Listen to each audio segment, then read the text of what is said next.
नमस्कार। आज हम एक बहुत ही दिलचस्प मुद्दे पर बात करने वाले हैं। उत्तराखंड के पहाड़ों में एक अजीब सी कहानी चल रही है। एक तरफ गांव खाली हो रहे हैं और दूसरी तरफ शिकारी जानवरों का खतरा बढ़ रहा है। अब ये दो अलग अलग बातें नहीं हैं। असल में ये एक ही कहानी के दो पहलू हैं। चलिए स्लाइड्स के जरिए इसे समझते हैं। देखिए, सदियों से उत्तराखंड के पहाड़ों में जब भी इंसान और जानवर के टकराव की बात होती थी तो सबसे पहला नाम आता था बाघ का। लेकिन अब कहानी बदल रही है। अब यह संघर्ष एक नया और शायद ज्यादा खतरनाक मोड़ ले रहा है, तेंदुओं और भालुओं के साथ। सिर्फ पिछले 10 साल में, मतलब 2014 से 2024 के बीच, तेंदुओं के हमलों में 200 से भी ज्यादा लोगों की जान चली गई है। यह आंकड़ा अपने आप में बताता है कि खतरा कितना बदल गया है। और ये मत समझिए कि ये जानवरों के बर्ताव में आया कोई छोटा मोटा बदलाव है।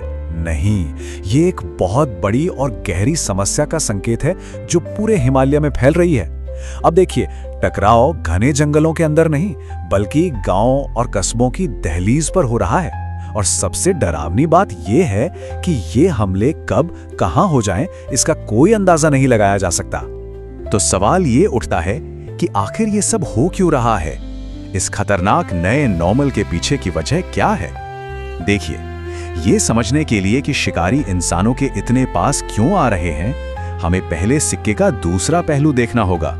हमें ये समझना होगा कि इंसान इन जगहों से दूर क्यों जा रहे हैं। तो कहानी का पहला डोमिनो जो गिरता है वो है एक बहुत बड़ा सामाजिक बदलाव, जिसे पलायन कहते हैं। पलायन यानी बेहतर मौकों की तलाश में खासकर युवाओं का पहाड़ी गांवों को छोड़कर शहरों की तरफ चले जाना।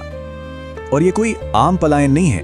यहाँ जो बात सबसे ज्यादा गौर करने वाली है वो ये है कि घर छोड़कर जाने वालों में ज्यादातर राज्य के युवा हैं। अगर आप आंकड़ों पर नजर डालें तो साफ दिखेगा कि 25 से 35 साल की उम्र के लोगों में पलायन की दर सबसे ज्यादा है। जरा सोचिए, जब किसी जगह से उसकी युवा पीढ़ी ही चली जाए तो उसका भविष्य कैसा होगा? तो लोग जा क्यों रहे हैं? इसके पीछे कई वजह हैं जो एक दूसरे से जुड़ी हुई हैं, जैसे कि रोजगार की भारी कमी, अच्छी सेहत और शिक्षा की सुविधाओं का ना होना।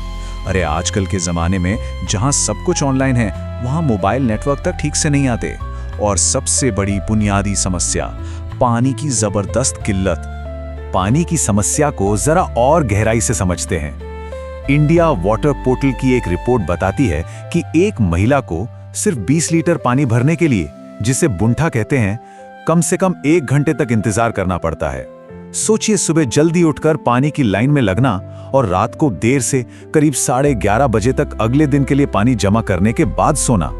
ये वहां की रोजमर्रा की जिंदगी है। अब ऐसे में कोई क्यों नहीं जाना चाहेगा? तो ठीक है, लोग चले गए, लेकिन उनके जाने के बाद उस जमीन का क्या होता है? यहीं से कहानी एक नया और थोड़ा डरावना मोड़ लेती है। इस पलायन का नतीजा ये है कि पिछले 1 दशक में ही 734 गांव, जी हां, 734 गांव पूरी तरह से खाली हो चुके हैं, वीरान। अब इन्हें घोस्ट विलेज या भूतिया गांव कहा जाता है। ये पूरे पहाड़ों में फैले हुए हैं। अब जहां इंसान नहीं, वहां कुदरत अपना कब्जा जमाती है। लेकिन ये वापसी वैसी नहीं है जैसी हम सोचते हैं। ये खाली पड़े गांव अब लैंटना जैसी जंगली झाड़ियों के घने जंगल बन गए हैं। और ये घनी झाड़ियां तेंदुओं और भालुओं के लिए छिपने की बेहतरीन जगह बन जाती हैं। और यही है हमारा दूसरा डोमिनो। जमीन का ये बदलाव इंसानों के पलायन को सीधे सीधे शिकारियों के बढ़ते हमलों से जोड़ देता है, क्योंकि अब इन शिकारियों को आबादी वाले इलाकों की दहलीज पर ही रहने और छुपने के लिए एक परफेक्ट जगह मिल गई है। लेकिन रुकिए, कहानी में एक और ट्विस्ट है, एक ऐसा मोड़ जो भारत की सबसे बड़ी कंजर्वेशन सक्सेसेस में से एक से जुड़ा है। ये एक तरह का कंजर्वेशन पैराडॉक्स है। मतलब एक प्रजाति को बचाने की कोशिश अनजाने में दूसरी प्रजाति के लिए खतरा बन गई। हम सब जानते हैं कि प्रोजेक्ट टाइगर कितना सफल रहा है। ये एक शानदार कामयाबी है, लेकिन इसका एक अनचाहा नतीजा भी निकला। हुआ ये कि जैसे जैसे नेशनल पार्कों में बाघों की संख्या बढ़ी, उन्होंने जंगल के सबसे अच्छे इलाकों पर अपना दबदबा कायम कर लिया। आखिर वो जंगल के राजा हैं। अब बाघों के सामने तेंदुए टिक नहीं पाते, तो ज्यादा फ्लेक्सिबल होने के कारण तेंदुओं को जंगल के किनारों की तरफ धकेल दिया गया। और जंगल के किनारे क्या है? इंसानी बस्तियां। और ये देखिए, ये आंकड़ा इस बात को और भी साफ कर देता है। उत्तराखंड में आज लगभग 79% तेंदुए यानी हर 5 में से 4 तेंदुए प्रोटेक्टेड एरिया मतलब जंगलों के बाहर रह रहे हैं। ये एक बहुत ही चौंकाने वाला सच है और ये सीधे सीधे बताता है कि इंसान और जानवरों के बीच टकराव का खतरा कितना ज्यादा बढ़ गया है। तो अब तक की कहानी को जोड़कर देखते हैं। एक तरफ लोग पलायन कर रहे हैं जिससे घोस्ट विलेज बन रहे हैं। ये गांव शिकारियों के लिए घर बन जाते हैं। दूसरी तरफ हमारी कॉन्जर्वेशन की सफलता यानी बाघों की बढ़ती आबादी तेंदुए जैसे दूसरे शिकारियों को इन्हीं गांव की तरफ धकेल रही हैं। तो हम देख रहे हैं एक खतरनाक जाल जहां हमारे ही फैसलों ने अनजाने में इस टकराव के लिए एक परफेक्ट स्टॉर्म तैयार कर दिया है। तो क्या इस चक्र को तोड़ा जा सकता है? क्या कोई रास्ता है? क्या होगा अगर जो पहला डोमिनो गिरा था यानी पलायन उसे उल्टा कर दिया जाए? मजे की बात यह है कि जमीन पर ऐसा होना शुरू भी हो गया है। रिवर्स माइग्रेशन का एक नया ट्रेंड दिख रहा है जो उम्मीद की एक नई किरण लेकर आया है। पिछले सिर्फ 5 सालों में 6,282 लोग उत्तराखंड वापस लौटे हैं और ये सिर्फ देश के दूसरे शहरों से नहीं बल्कि दुनिया के 27 अलग-अलग देशों से वापस आए। ये अपने साथ सिर्फ पैसा नहीं बल्कि दुनिया भर का अनुभव और अपनी जड़ों में फिर से कुछ नया करने का जज्बा लेकर आ रहे हैं। और ये लोग सिर्फ घर वापस नहीं आ रहे हैं, ये वहां की ग्रामीण अर्थव्यवस्था में एक नई जान फूंक रहे हैं। कोई खेती और बागवानी में नए तरीके आजमा रहा है तो कोई टूरिज्म और होमस्टे खोल रहा है।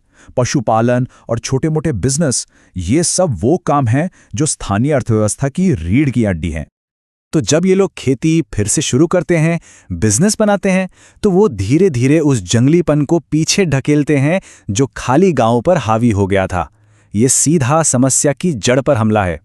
सोचिए, जहां इंसानी हलचल वापस आती है वहां शिकारियों के लिए छिपने की जगह अपने आप कम हो जाती हैं।